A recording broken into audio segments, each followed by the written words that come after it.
Dalam imajinasi manusia, burung hampir selalu diasosiasikan dengan langit.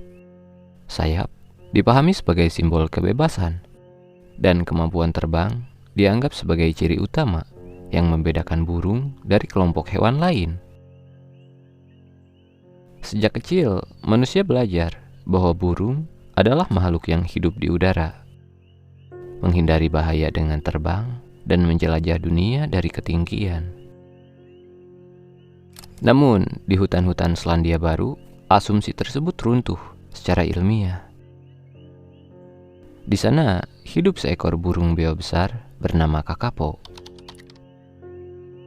Spesies yang secara evolusioner telah kehilangan kemampuan terbang sepenuhnya dan menjalani seluruh siklus hidupnya di permukaan tanah.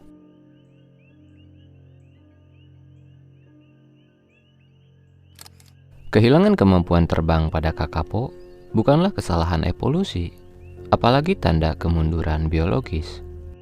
Justru sebaliknya, kondisi ini merupakan hasil adaptasi jangka panjang yang sangat spesifik terhadap lingkungan pulau yang stabil dan bebas dari predator darat.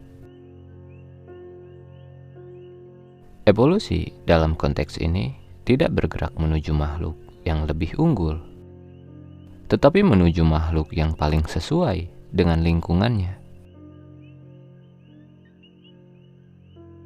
Secara taksonomi, kakapo termasuk dalam ordo Psittaciformes, kelompok yang mencakup burung beo dan nuri. Namun, kakapo menempati cabang filogenetik yang sangat tua dan terpisah dari burung beo modern lainnya. Analisis genetik menunjukkan bahwa garis keturunan kakapo berpisah lebih awal dari nenek moyang burung beo lain, menjadikannya semacam fosil hidup dalam evolusi psittacin. Isolasi geografis Selandia Baru selama lebih dari 50 juta tahun memainkan peran kunci dalam proses ini.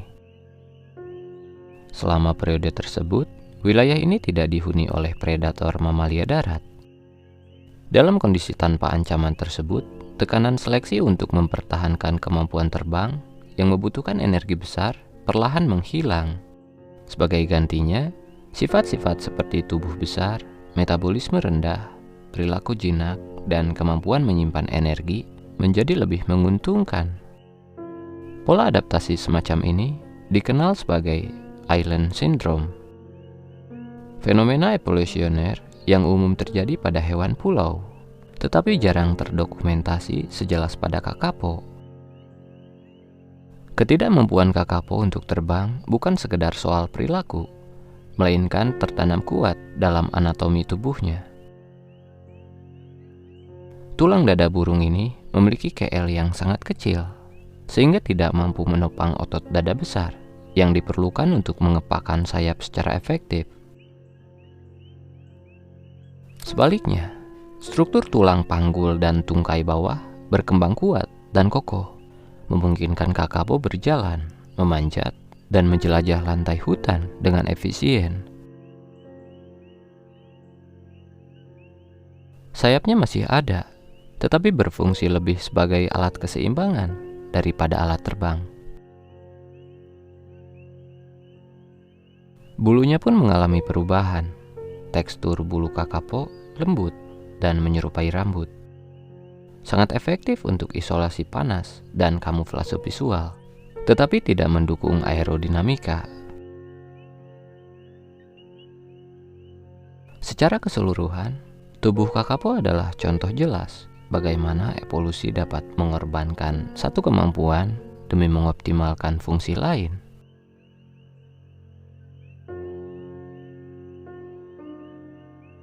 Berbeda dengan sebagian besar burung beo yang aktif di siang hari, kakapo adalah nokturnal. Adaptasi ini tercermin dalam struktur mata dan otaknya, yang memungkinkan penglihatan efektif pada cahaya rendah.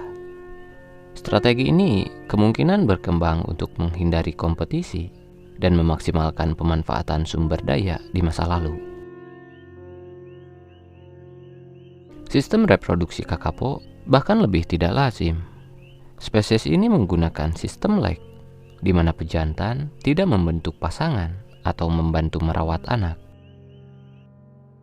Mereka membangun cekungan kecil di tanah dan menghasilkan suara frekuensi rendah yang dikenal sebagai booming. Suara ini dapat merambat sejauh beberapa kilometer, menarik betina yang memilih pejantan berdasarkan kualitas suara dan lokasi lek. Konsekuensinya, hanya sedikit pejantan yang berhasil kawin, sementara yang lain tidak bereproduksi sama sekali. Sebuah kondisi yang bermasalah dalam populasi kecil.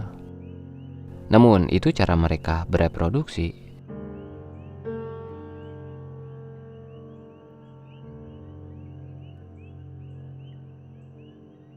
Kakapo adalah herbivora selektif dengan pola makan yang sangat bergantung pada dinamika hutan.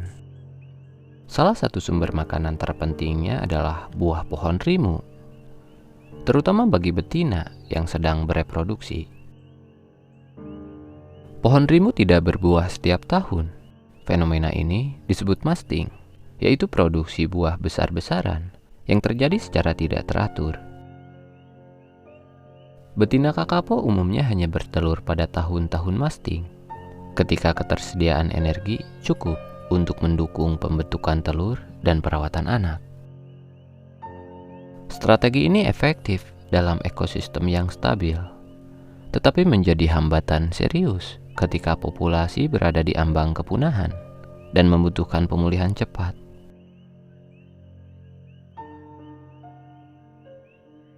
Kedatangan manusia membawa predator mamalia seperti kucing, tikus, dan cerpelai menjadi ancaman yang tidak pernah dihadapi kakapo sepanjang sejarah evolusinya.